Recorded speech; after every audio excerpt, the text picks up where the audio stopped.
Hey everyone, this is Eric Gardner with Blackwell Realty Group and SoldOnMonday.com. And today, thanks for joining me, we have a great topic for you. If you're looking at this channel, we have a lot of great real estate information, buying tips, selling tips, property tours. So if you want to interested in any of that, feel free to subscribe and click the ring button to be notified.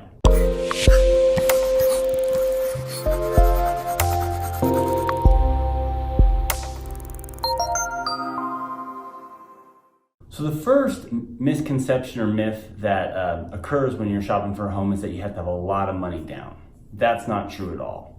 Nowadays, there's even no money down loans, kind of like grants, things like that. But commonly, it's 3.5% down for an FHA loan. And there's different conventional loans from 0% down up to 20 or more percent down.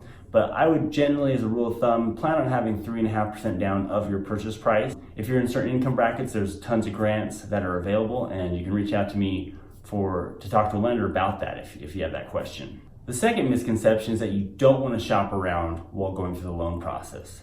That's completely false. Oftentimes we think every time someone pulls our credit, we're getting dinged.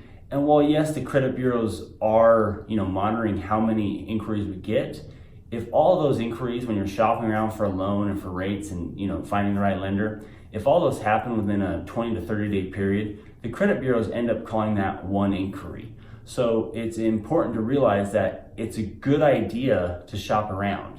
It's a good idea to explore your option. As long as you do it within, that short period, 10 to 30 days, you're gonna be fine. Your credit's not gonna go down. So shop around, find the best deal.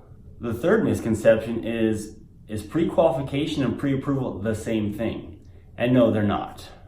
Pre-qualification is basically like a simple conversation you have with a lender. They ask you a few questions about things like income, what do, your job. They don't really run your credit. It's a simple qualification, and based on that conversation, they tell you about what they think they can get you qualified for. While a pre-approval dives a lot deeper. With a pre-approval, they get your tax returns, they get your W-2s, they get your pay stubs from your job, they run your credit, they run the full gamut. And based on that pre-approval, they give you an exact amount that you can qualify up to. And with that, you can then go shop for a house. Another misconception is I need to be out of debt to buy a house. That's also false. So a lender, what they do is they run a debt to income ratio. So they look at all your debts, they put them into a spreadsheet, they look at all your income and they put that into a spreadsheet, and then they create a ratio of those to make sure you qualify for a home. The more debt you have, the less income, it's gonna be a really bad ratio. The less debts and more income is a better ratio. So based on what your personal financial situation is, you're gonna get qualified for different types of loan, different amounts of money, not different types of loans. But it's important to manage that debt. If you have a lot of credit card debt, then it's a great idea to pay that down, get rid of that. That is not good debt. But you don't have to be completely out of debt in order to qualify for a house. Lastly, the question comes, can I start this process too early? Usually you start the home process by just browsing online, dreaming of your new awesome house you're gonna move into. But it's important to remember not to put the cart before the horse. So it's a great idea to get pre-qualified and talk to a lender as soon as possible. So you're looking at houses you can afford, not houses that are way out of your budget.